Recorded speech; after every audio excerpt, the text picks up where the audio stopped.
Salut la compagnie, me revoici avec une nouvelle vidéo pour vous parler d'un élément de vocabulaire de Git, à savoir les objets. Cette vidéo fait partie d'une série sur le glossaire Git, donc si vous voulez être tenu au courant, n'hésitez pas à vous abonner à la chaîne. On avait déjà vu cet aspect-là lorsqu'on avait détaillé l'anatomie d'un commit, donc on avait vu qu'on avait des objets type blobs, trees et commit. Donc l'idée c'est pas de revenir sur le détail de ces éléments-là, mais plutôt d'avoir une vue un petit peu macro pour essayer justement de comprendre plutôt l'aspect cascade de référence et ce que ça nous apportera par la suite.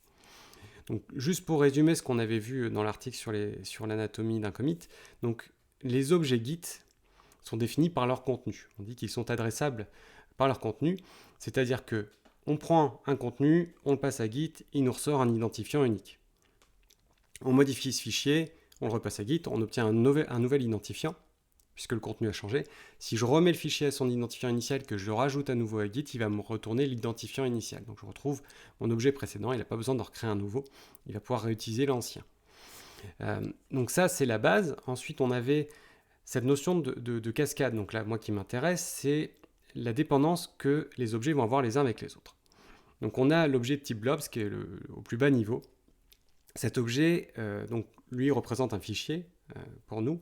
Et derrière, il va être référencé par d'autres éléments, à savoir les trees. Un tree, ça représente un répertoire. Donc un tree peut avoir plusieurs blobs, éventuellement des subtrees, enfin d'autres objets de type trees qui le référenceraient. Donc on a une représentation par référence de notre arborescence de répertoire et de fichiers.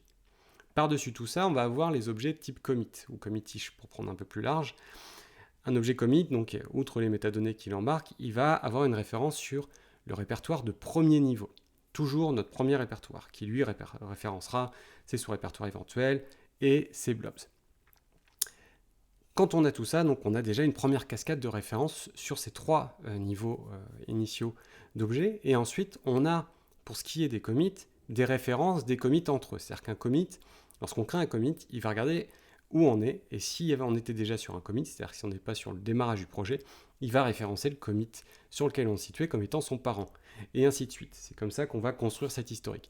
Et c'est pour ça qu'on voit souvent des schémas qui représentent les flèches vers le bas. On se dit c'est bizarre, la chronologie elle est vers le haut, mais la flèche elle va vers le bas. C'est parce qu'en fait, ça indique la dépendance en fait des références au sein de l'historique. Donc ça c'est un point très intéressant, on va voir pourquoi. L'autre point intéressant aussi, c'est que lorsqu'on fait des manipulations dans notre historique, admettons qu'on annule un commit, donc on revient un cran en arrière dans nos références, les objets ne sont pas supprimés. C'est-à-dire que nous, on ne supprime jamais en direct un objet dans Git. Ils sont simplement déréférencés. J'insiste là-dessus parce que s'ils sont déréférencés, ça veut dire qu'on peut les re-référencer. Et ça, c'est super important. Donc ça permet d'annuler et de refaire, en d'autres termes. Par contre, ces objets, ils sont bien supprimés à un moment donné, et ça, c'est le rôle d'un autre mécanisme de Git qui s'appelle le garbage collector. Donc ça, c'est un élément qui va tourner non pas en tâche de fond, mais seulement, enfin, ça va tourner en tâche de fond, mais quand on tape certaines commandes, c'est-à-dire qu'il n'y a pas un script démon qui tourne. Et donc, de temps en temps, quand nous, on aura tapé certaines commandes, git commit par exemple, push, pull, rebase, merge, ce genre de choses, ça va se déclencher, ça va regarder s'il y a des objets qui datent de tant de temps, qui sont trop vieux finalement, et qui sont plus référencés depuis vraiment longtemps, et à ce moment-là, il les purgera. Mais on a largement le temps, la plupart du temps, de retrouver nos références, et si c'était pas suffisant, on pourra toujours tuner via la configuration. Voilà, donc ce qu'il faut retenir ici, c'est que on est sur des cascades de références, donc des commits qui se référencent entre eux, les commits qui référencent des trees, qui référencent d'autres trees, qui référencent des blobs. Donc vraiment tout ça c'est en cascade, c'est de la référence de référence, et ça veut dire que nous on va pouvoir jouer à terme avec des curseurs pour pointer, pour re-référencer finalement, c'est les références qui nous conviennent, notamment les commits pour ce qui est de l'historique. Voilà pour cette petite vidéo, j'espère que c'était suffisamment clair pour vous. Je vous invite, si vous avez bien aimé, à toujours mettre un petit pouce. Sinon, à en parler autour de vous, n'hésitez pas.